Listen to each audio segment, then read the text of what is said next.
Sebelum ceritanya dimulai, Mimin akan memberitahukan jika durasinya kurang panjang. Ini karena part kali ini hanya satu chapter saja. Sesuai dengan permintaan, jika tetap upload, walaupun durasinya cuma pendek.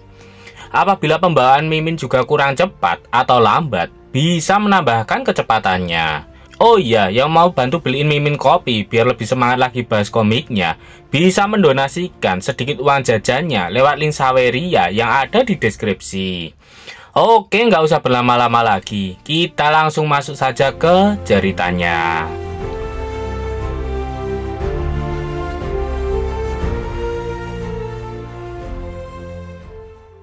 Sedikit mengulang dari part kemarin. Melihat anak dan istrinya yang tinggal tulang, Lord Kadal langsung menghabisi goblin yang ada di sana. Dan di sisi lain, Lintian berjalan mendekat sembari mengatakan jika Lord Kadal datang terlambat. Lord Kadal sangat marah. Dia berjanji akan menghancurkan suku Lintian dan tidak akan menyisakan satupun goblin yang masih hidup. Menurut Lord Goblin, hutang darah harus dibayar dengan darah. Kemudian Lord Kadal menyemburkan cairan hijau dari mulutnya. Setelah menyemburkan cairan hijau itu, Lord Kadal meraung keras. Namun tidak ada dampak yang didapatkan oleh Lintian. Bahkan Lintian juga berteriak keras, bersiap melayani pertarungan dengan Lord Kadal. Kemudian Lintian melesat cepat ke arah Lord Kadal serta mengeluarkan pedangnya. Kecepatan Lintian tidak main-main, hingga Lord Kadal tidak menyadarinya. Kemudian pedang Lintian langsung tertancap ke tubuh Lord Kadal dengan mudah tanpa bisa dia hindari. Lord Kadal terkejut mendapatkan serangan tiba-tiba yang begitu cepat dari Lintian. Setelahnya, Lintian melompat mundur untuk mengambil jarak dari Lord Kadal. Lord Kadal kesal. Dia tak percaya dengan apa yang dilakukan oleh Lintian. Serangan Lintian begitu cepat dan Lord Kadal benar-benar kehilangan kesadaran saat itu. Lintian tersenyum yakin. Dia mengatakan jika Lord Kadal ingin mati, maka Lintian akan mengabulkannya.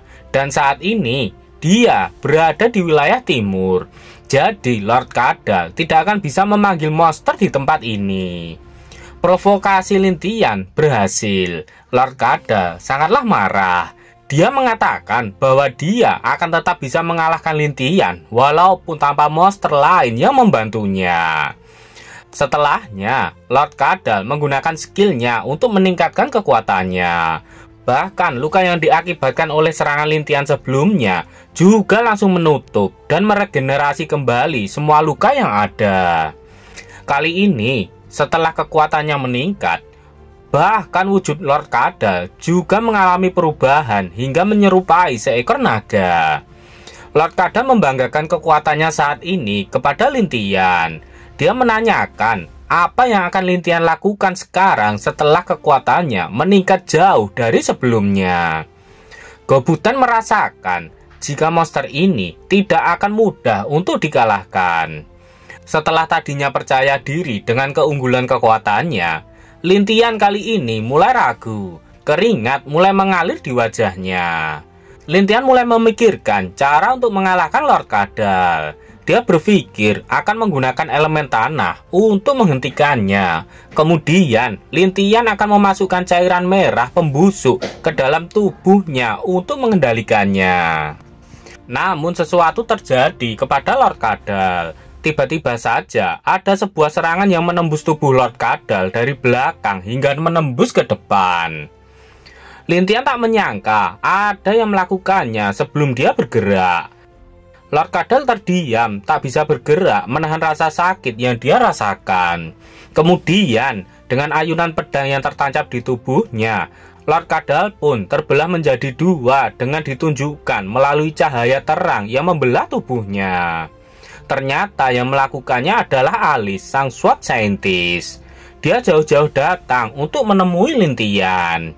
Alice dengan tatapan kosongnya, dia mengatakan jika dia akhirnya telah berhasil menemukan Lintian setelah lama mencarinya. Melihat SWAT scientist datang ke suku mereka, para goblin langsung berlarian menyelamatkan diri mereka. Sedangkan goblin berserker Dia meminta Lintian untuk mundur dulu, sedangkan dia akan menahan SWOT Scientist semampunya. Sedangkan Gobuten, dia tahu jika kali ini adalah akhir dari hidupnya. Tapi ada yang aneh dengan Alice. Tubuhnya perlahan terhuyung-huyung, seakan dia sudah tidak punya kekuatan lagi untuk berdiri. Tak lama kemudian, Alice pun terjatuh ke tanah. Hal itu mengejutkan Lintian dan yang lainnya. Lintian mendekat ke arah Alice. Dia tak menyangka bahwa Alice mengejarnya hingga ke tempat ini. Padahal kondisinya saat ini sedang tidak baik-baik saja.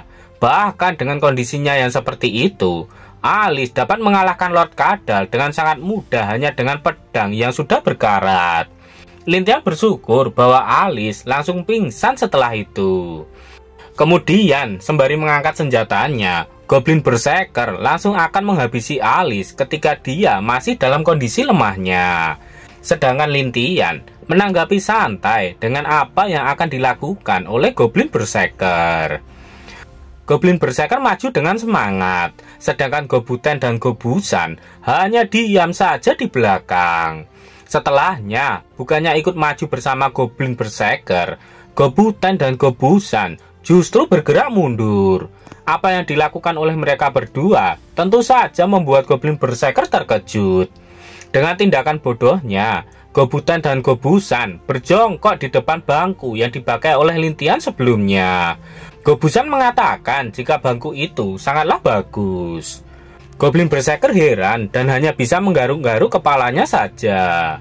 Sembari melihat ke arah Goblin Berserker, Lintian mengatakan jika mereka berdua sangatlah takut kepada SWOT Scientist. Bahkan saat SWOT Scientist sedang pingsan, Lintian mengatakan jika dia tidak menyuruh mereka berdua untuk menghabisi SWOT Scientist. Lintian mendekat ke tubuh Alice dan mengatakan jika tubuh Alice sangatlah berharga daripada mereka menghabisinya. Kemudian, Lintian menyuruh mereka untuk mengikat Alice. Beberapa saat kemudian, pagi pun telah tiba. Di dalam tenda, Lintian dan Yue sedang melihat Alice yang masih belum sadar dari pingsannya.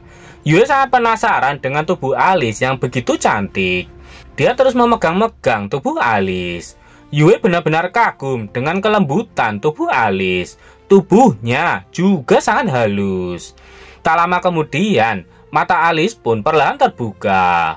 Setelah mengetahui Alice sudah bangun, Lintian langsung menyapanya. Dia mengatakan jika mereka sudah lama tidak bertemu. Dan di belakang Lintian, ada Goblin Slayer yang melihat mereka. Tak sesuai dugaan, ternyata Alice tidak marah. Dia justru terlihat sangat senang melihat Lintian di hadapannya. Dia terus mengatakan jika dia akhirnya bisa menemukan Goblin. Sembari melindungi Yue, Lintian mengatakan agar Alice jangan berbuat gegabah. Dia saat ini sedang terluka parah dan tidak akan bisa mengalahkannya.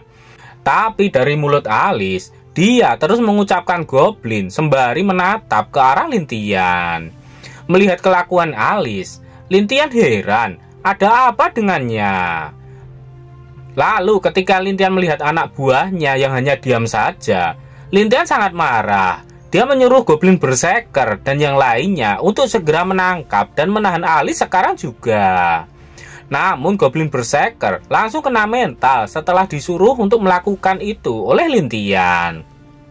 Tapi saat Goblin Berserker ingin melakukannya, tiba-tiba Alice terlepas dari ikatan yang mengikatnya dan menghilang dari hadapan Goblin Berserker. Ternyata Alice melompat dan sekarang sudah berada di hadapan Lintian. Lintian terkejut. Dia tak menyangka walaupun SWOT Scientist sudah terluka, namun dia masih saja cepat. Melihat SWOT Scientist ada di hadapan Lintian, Gobusan yakin kalau semuanya akan berakhir sekarang. Lintian pasti akan dihabisi oleh SWOT Scientist. Apakah Lintian benar-benar akan mati di tangan SWOT Scientist? Nantikan kelanjutannya di part berikutnya seminggu lagi kalau komiknya sudah update.